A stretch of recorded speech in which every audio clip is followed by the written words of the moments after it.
For the Philippines, an archipelago nation strategically located in a vital region, understanding its position within this intricate web of international relations is paramount. Today, we delve into a critical and timely topic: the Philippines in the eye of a geopolitical storm. We're honored to have with us an expert who has an understanding of international relations, security studies, and the geopolitical forces shaping our region and the world. Please welcome Richard Haydarian of the University of the Philippines.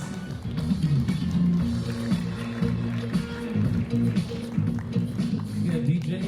Good morning. Ay, afternoon pala. Okay.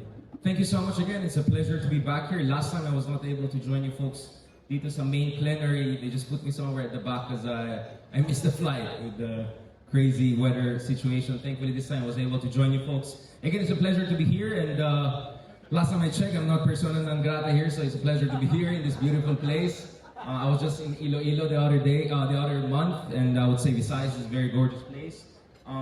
Just to remind everyone, this is from Siargao, so another beautiful place I would want to visit back soon. Today, I was asked to talk about basically something that will take us a whole semester to discuss, which is Donald Trump, China, and how to navigate between them. But let me just, for the purpose of today's discussion, I'll just time myself so that I don't get called Fidel Castro or something. Let's do it within 20 minutes or so. I'm sure with our good friend Mimi later on, we're gonna really break things down, and looking forward to your question and answer and maybe even violent reaction. So today I want to talk about the art of hedging, right? Not art of the deal, but art of hedging. Basically, how should mid-sized countries like the Philippines hedge in between superpowers, especially in our era of intensified great power competition and geopolitical uncertainty. I'm sure some of you will say, why should I even listen to this guy? What the heck does he know about what he's going to talk about? Well, it just happened that over the past 2 or 3 months, we had a pleasure to talk to friends in Paris, London, folks from the office of the Japanese Prime Minister, folks with all the relevant MAGA think tanks in the United States, just to get an idea of where we're heading as far as not only relations with the United States and the second Trump administration, but also relations with China and the whole great power competition. How is it going to affect mid-sized countries? So that's really the context of our conversation today. But before I go and talk about Donald Trump, and you're free to buy my book, The Indo-Pacific, Trump, China, and the New Struggle for Indo-Pacific. It was published a few years ago during pandemic period, but it's still relevant, especially the chapter when I discuss basically the madman theory, right? Which we'll go to that later on a bit. But before that, let me just lay down the predicate, because one of my contentions is that, well, English not right, but one of my contentions is that in the Philippines, we tend to underestimate how much strategic agency we have, right? Because we're not a small country. Last time I checked, the Philippines population is almost similar to Mexico. I've heard many things about Mexico, wonderful people, beautiful people, but no one says they have a small country, right? So the same thing with the Philippines, a country of 120, 130 million. We are a mid-sized country. Our GDP is about to become $1 trillion economy within the next decade. So we're a mid-sized country, and technically speaking, some would say we're a middle power. So we have strategic agency, and let me just go through that very quickly just to lay down the predicate. So last year, for the purpose of those who did not have the privilege or misfortune of joining my presentation, I talked about the concept of hedging, right? So hedging is basically this balancing act by especially mid-sized powers, whereby they make sure they don't become reliant on any of the superpowers, and they maximize their own strategic space and their own room for maneuver so that they can protect their own autonomy and national interests. So whether you're Australia, Japan, or India, or second-tier mid-powers like the Philippines or Hungary for that matter, there is room for maneuver. So that's why last year I discussed that. I'm not going to go through this. This is not a classroom, but if you're more interested in what is the concept of hedging, hedging is basically something in between choosing sides between the superpowers and being completely passive and just let them run over you.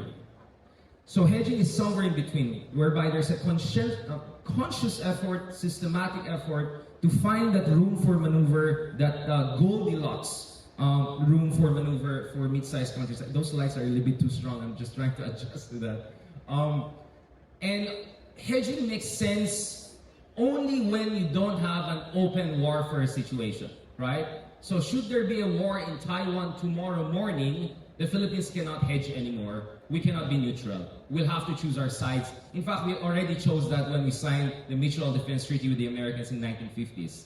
There's just no way that the Americans are going to get shot and killed just 10 nautical miles from Mavulis Island in northern Philippines and we say, sorry, we want to be neutral. It doesn't work that way. So short of all-out war and open conflict, there is a room for hedging, including for U.S. treaty allies. So you can be a U.S. ally and yet also have room for maneuver vis-a-vis other superpowers. So again, hedging is, you cannot play that forever. There are specific conditions for strategic hedging. I'll go very quickly through that. There are many variations on the theme. One version is the so-called bamboo diplomacy. Thailand is known for that, but Vietnam is known for that also nowadays. In fact, Vietnam, the other year, hosted 3 superpower leaders within a span of 6 months. Xi Jinping, Joseph Biden, and in violation of ICC, they also hosted Putin, right? That just tells you how Vietnam is proactively playing this game of hedging, meaning get the weapon systems from the Russians quietly, get the free trade agreements, or make sure you don't get the tariffs from the Americans. At the same time, also actively make sure you get all the investments from BYD and all the Chinese factories who are making Vietnam a secondary export hub. They're doing that so far, quite deftly.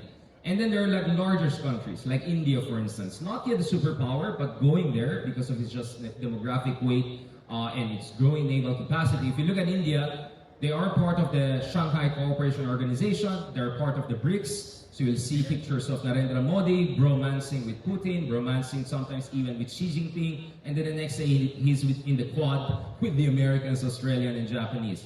Multi-alignment. Oh, and by the way, India is part of this competing infrastructure connectivity project. There's the IMEC one, which is via Saudi Arabia and Southern Europe. There is the North-South East-West corridor with the Russians and Iranians. And then there are other versions of projects they're also looking at whereby they want to assert their own influence in South Asia and beyond. So there's the Indian way of doing it, right? They call it multi-alignment, right? You don't align with any side. You cannot also non-align. You cannot be passive. You have to be proactive. So they call that multi-alignment. Now, in the case of the Philippines, we are very lucky because we're very unlucky if you look at our geography.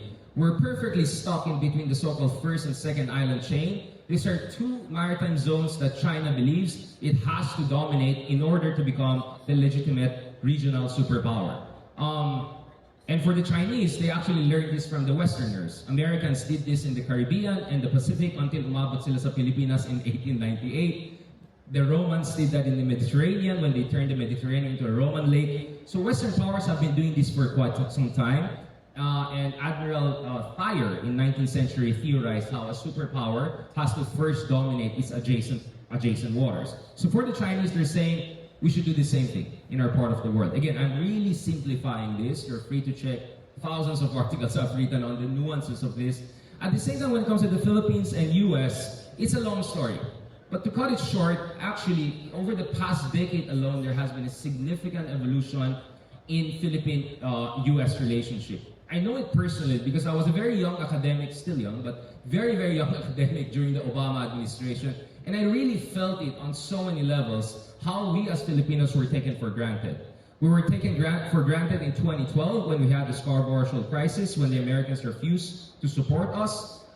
We were taken for granted in 2014 when President Obama was in Manila and repeatedly refused to say and to confirm and reassure us that the Mutual Defense Treaty will apply in an event of conflict in the South China Sea. We were taken for granted. I remember I did a program in the United States. It was about international law. There were like 3 Chinese, 4 Vietnamese, and then I was just like the lone Filipino there, right? So it looks like the Americans were more interested in developing relations with and investing in relations with new partners like Vietnam, Indonesia, so on and so forth. So you really would feel this sense of being taken for granted during the Obama administration. And I say this as someone actually on a personal level like President Obama, right? This is nothing personal. This is just about our national interest.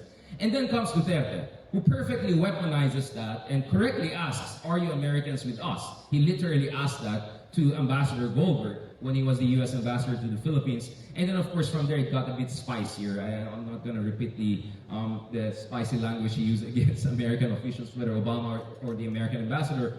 But if you look at President Duterte, basically his speech was this: Americans have taken us for granted. They never clarified whether their mutual defense treaty would really specifically apply to conflicts in the West Philippine Sea. Therefore, let's just cut it in with the Chinese. Except that also didn't go very well. By the time the President Marcos came into picture, it was very clear that a lot of China's, for instance, they said what? They're going to invest 24 billion, 14 billion, 8 billion, whatever version. Really, barely $1 billion came in terms of Chinese investments. And please show me, where are the big ticket Chinese infrastructure projects? Where is the Mindanao Railway?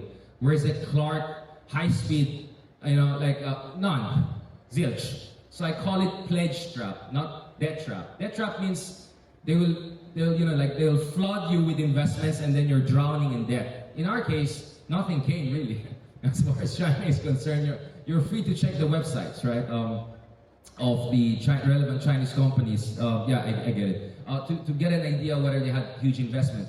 Anyway, it was in that context, could you take that out? In that context that President Marcos realized he had to do some strategic recalibration. And accordingly, he rapidly developed our relations with the United States. He redoubled down on traditional alliances, but particularly Japan. And the Philippines became important on basically two fronts, right? One is, obviously, Taiwan, right? If you look at the Philippines, on the Taiwan issue, we're very, very important because we gave Americans additional access to bases in northern Philippines, in Cagayan,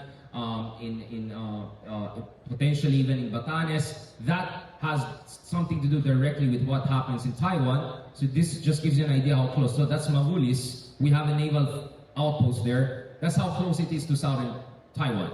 If there's going to be any war, most likely it will happen from the southwest region because of the terrain. So we'll be involved in the war whether we want it or not. And by the way, we have 250,000 Filipinos, OFWs in Taiwan. So in short, we're very important because we're at the very, very front line, right? Which brings us to this big issue. As a frontline state, how are we going to deal with the uncertainty we're facing today? So very quickly, speaking of Donald Trump, he's really an interesting character because if you look at it, Donald Trump strategically makes sense, but tactically is all over the place, right? So why do I say that? Just look at the graph on manufacturing prowess of America. I'm not sure according to Lighthizer, his former trade policy chief, barely 8% of semiconductors are made in the US and barely 0 of the high-end semiconductors. More than 90% of high-end semiconductors are made in Taiwan. So US has basically been deindustrialized over the past 20, 30 years, and the political impact of that is very clear in the so-called Rust Belts, right? We don't have to regurgitate that whole issue, but the numbers just tell you that in theory, when J.D. Vance or Trump talk about bringing back manufacturing to the United States, it's not based on a pipe dream. It's based on an appreciation of the deindustrialization of the United States or the relative decline of manufacturing as a source of employment and national power. Now, obviously, manufacturing is not only about economics, it's also about military power. Like, China can build more warships in 2 or 3 years than the US in 10, 20, 30 years, right? And in fact, China today has the greatest number of fleets in the world, and they're building an aircraft carrier every 2 or 3 years. So when your manufacturing capacity declines, it also has serious national security implications. So strategically, actually, it makes sense for the US to do something about its decline in manufacturing. But the devil is in the details, particularly in the tactics that you employ, and that's where things get a little bit tricky. Now, if you look at it, very simply, there's this line about the Persian invasion of Greece. This is the world's first emperor, world emperor, Xerxes. So he's about to invade, he's at the cusp of invading Europe, and Artabanus, who's his advisor, says, "Sir, we have all of these problems, this is logistically complicated, these Greeks are with us, these Greeks are not with us." And then basically Xerxes says, big things are won by big dangers. If you were to take into account everything, then basically you're terrorized by all of the worst case scenarios. So in short, sometimes you have to have high risk, high reward approach if you want to make some big move. And in fact, if you look at the Nixon administration and their notion of madman theory, the idea there is that sometimes you have to be tactically unpredictable to get strategic gains. So the best example of that is out of nowhere, Kissinger negotiated a detente with Maoist China to create a double front against Soviet Union, and it made wonders. So historically, we have examples of very smart people, actually reasonable people, from Xerxes to Richard Nixon, who used kind of a madman unpredictability to make big strategic moves with varying degrees of success. So you can say logically Trump is not illogical, right? In fact, you could even say that, it's understandable where he's coming from. But nevertheless, there's this debate. 1.0 Trump is not 2.0 Trump. One of the big changes we saw with Trump 2.0 is the composition of his cabinet. You no longer have the so-called adults in the room or traditional-minded people like James Mattis. Many key members of the presidential entourage are, well, no longer Elon Musk, but you have a couple of other very interesting characters there, including a lot of B-list Fox News anchors, among others. Now, very quickly, if you look at the United States, presidents, foreign policy of the presidents can be seen across 4 different traditions: the Jeffersonian, Wilsonian, Jacksonian, and Hamiltonian. We don't have time to go through each of them. But President Trump is usually seen as a Jacksonian president. And the Jacksonians are generally very protectionist, very insular. They are also a weird combination of pacifists, meaning they don't want to get entangled in international conflicts, but if you pick on them, they come back with you strong and with big force. That's something that we saw from Andrew Jackson to in the case of the Philippines, during President Taft, for instance. In fact, one of the idols of Donald Trump is the very person who consolidated American empire in the case of the Philippines, and hence all of the conversation about Greenland and whatnot. Now, speaking of the Republicans, there are actually 3 competing schools of foreign policy, but nowadays it's actually basically down to 2, right? It used to be the new conservatives or so-called primacists. These are the people who want to reinforce American hegemony. But today, basically, it's a competition between the 2, with the so-called restrainers and prioritizers. So prioritizers, like Elbridge Colby, their argument is simple. The US should just focus on one threat and one threat alone, and that is the competition with China. Russia is no longer a real threat, and with Iran, it's also, we can just cut the deal with them on nuclear issue and we can move forward. And then there are the restrainers, whose argument is that even on China, maybe we have to be also careful, right? And not pick a fight with any of them. Because the primary concern for America is to focus on its own domestic problems. J.D. Vance, for instance, is seen as one of the most prominent proponents of this kind of thinking. And if you manage to look at, for instance, the leaked signal conversation by Jeffrey Goldberg of Atlantic, you will literally see behind the scenes they are making those arguments. Like J.D. Vance is saying, why are we intervening with the Houthis? We have no business there. And then you see Mike Waltz is more the primacist, we have to be involved there. So in short, what I'm telling you guys is that the Trump foreign policy is not just what Trump thinks or what he feels whenever he wakes up. It's a product of this dialectical competitive relationship between different factions within his administration. And as of today, if I were to bet, I would say the restrainers have the upper hand. And we can see that in a couple of important fronts, for instance. And that, for instance, is the Iranian nuclear negotiations, the Gaza conflict. Even on the Russia issue, we see the restrainers being well. Now, let me go to the last part, which is really about the trade part. And I look forward to the discussion with Mimi. Now, basically, this goes down to 2 versions of Trumpism. There's going to be a minimalist Trumpism whereby you use hard-knuckle tactics to get some trade concessions, right? You use tariffs and other sorts of threats. And then there could be a much more maximalist Trump strategy, which I think is best laid out in this article by Lighthizer, whereby he talks about what the US should do is not only impose tariffs to protect its own industries, but it should restructure the entire global economy and create new blocks. Basically, his idea is we have to have a 3-tiered world system whereby there's the core tier of US allies and democracies. Tariffs are lowest among them, and they work among each other. There's a second group whereby, let's say, maybe Vietnam or Mexico, they're not necessarily core countries, but we can work with them because they're much closer to our strategic interests. And then there's going to be a third block, which will face maximal tariffs. Let's just call it Team China, right? China and countries that are very dependent on China. So he's looking at this kind of a block-by-block international system. And why is it relevant to the Philippines? Because if you look at ASEAN, different ASEAN countries are moving in different directions, right? Vietnam wants to have best of both worlds, both from China and the United States, and good luck with that. It's going to be a very difficult job, right? Malaysia is really going close to China, and they're getting more and more integrated into the Chinese supply chains and the huge investment that is coming to China. Singapore is again trying its best to have its foot in both sides. But if you go to the Philippines, we're really exceptional, isn't it? Like, look at our merchandise exports. It's almost pathetic, right? It's so small. And our trade orientation is really towards the United States rather than China over the past few years. Despite all the Duterte era and big talks about China, our orientation in terms of exports, not imports, we import a lot from China, but exports is towards the United States. Investments is from the West. Very quickly. So if you look at the Philippines, what we're looking at here, these are the final slides. We have very small exports compared to our partners. So actually, because there's less love, there's also less hurt.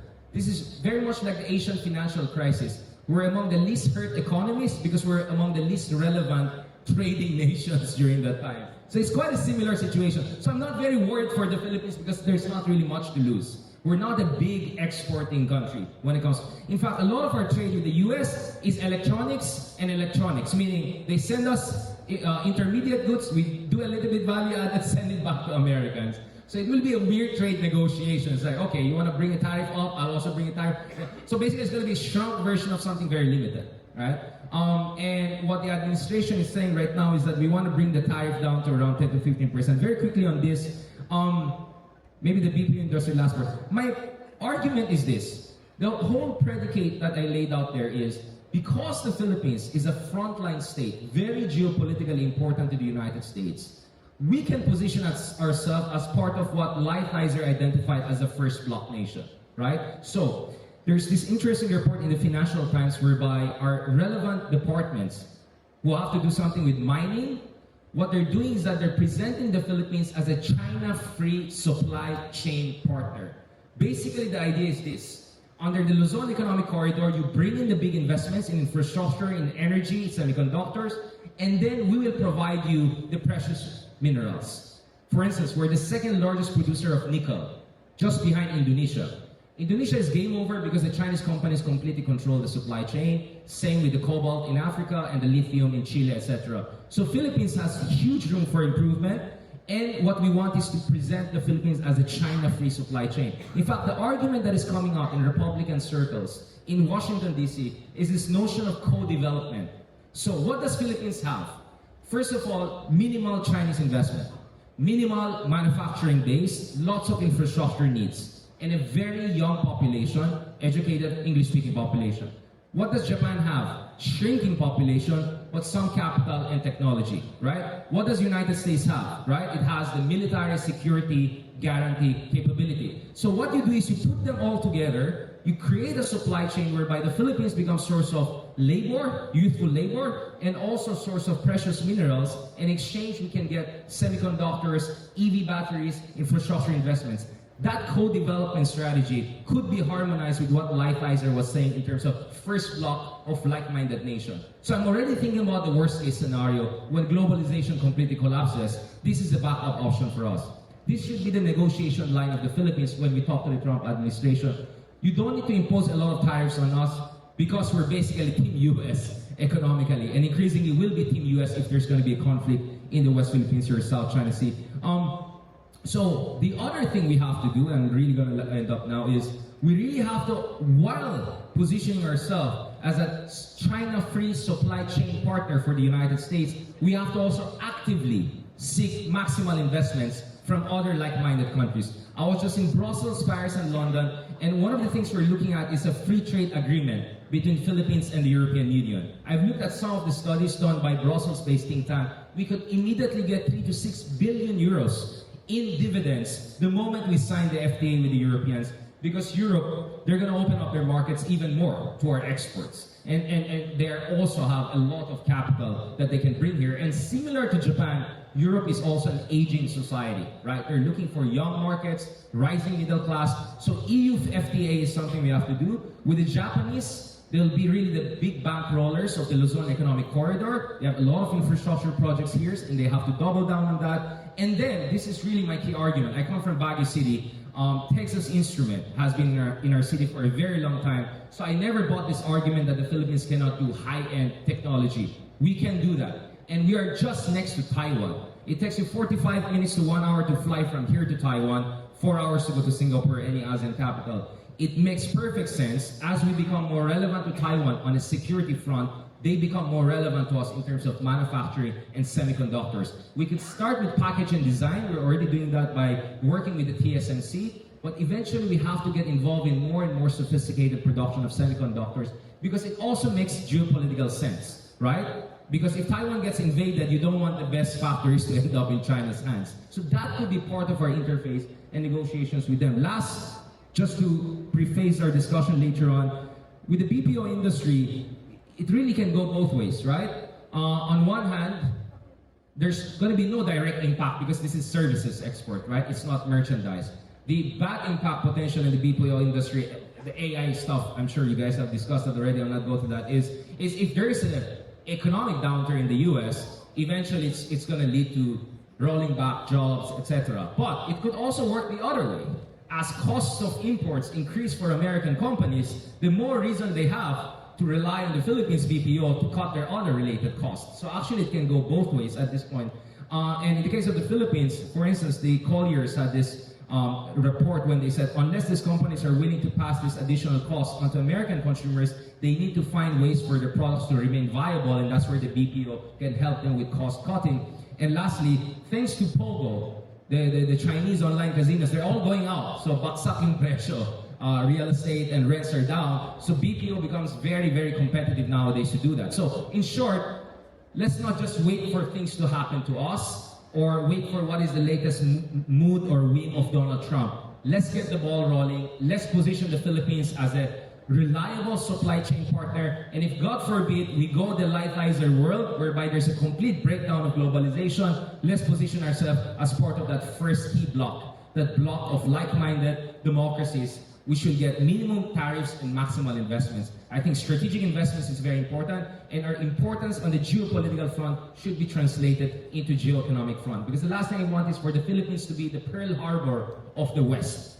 We shouldn't be a Pearl Harbor for the West. We should be the strategic investment hub for the West, for all of the factors that I explained a while ago. On that note, thank you very much. I think I was safe enough, right? I didn't ruffle too many feathers. That was the safest way to discuss very controversial figures, and looking forward to your questions and discussions later on. Salamat. 26 minutes. Thank you very much, Richard A. Darian. We're inviting you to be part of the conversation through the participant engagement form. You can submit